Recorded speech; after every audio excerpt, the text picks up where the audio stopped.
தீவிரவாதத்தை ஒழிக்க வேறுபாடுகளை மறந்து அரசியல் கட்சிகள் ஒன்றிணைய வேண்டும் என்று பாஜக தேசிய பொதுக்குழு உறுப்பினர் அண்ணாமலை வலியுறுத்தியுள்ளார்.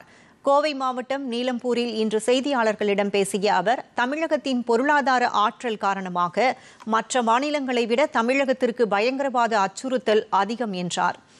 சென்னை, கோவை உள்ளிட்ட பொருளாதார முக்கியத்துவம் வாய்ந்த பகுதிகள் பயங்கரவாதிகளை ஈர்க்கும் இலக்குகளாக இருப்பதாகவும் அவர் தெரிவித்தார். தமிழகத்தை பொறுத்தவரை பயங்கரவாத அச்சுறுத்தல் விவகாரத்தில் முதலமைச்சர் தனி கவனம் செலுத்த வேண்டியது அவசியம் என்று வலியுறுத்திய அண்ணாமலை, காவல்துறை அதிகாரிகள் எப்போதும் கண்காணிப்பு பணியில் இருப்பதை அரசு உறுதி செய்ய வேண்டும் என்று வேண்டுகோள் விடுத்தார்.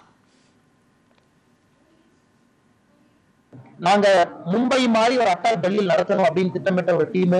இது யாராவது இருந்தாலும் கூட ஒரு மாநிலம் தாண்டி 5 மாநிலத்துல இந்த நெட்வொர்க் இருக்கு. அதனால் எல்லா அரசியல் கட்சிகளும் சித்தாந்தத்தை தாண்டி ஒன்றாக இணைந்து அடிப்படையில வேரிலிருந்து இதை பிடுங்கி எறிய வேண்டிய காலகட்டம் என்று நாங்கள் பார்க்கின்றோம். இப்ப கோயம்புத்தூரை பொறுத்தவரை இது பேசிக் போலீசிங் ஃபெயிலியர்.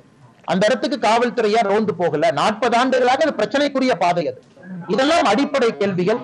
அதனால் காவல்துறையும் உள்ள தன்னை பார்த்து கொண்டு தங்களிடம் இருக்கக்கூடிய தவறுகளை திருத்திக்கணும்.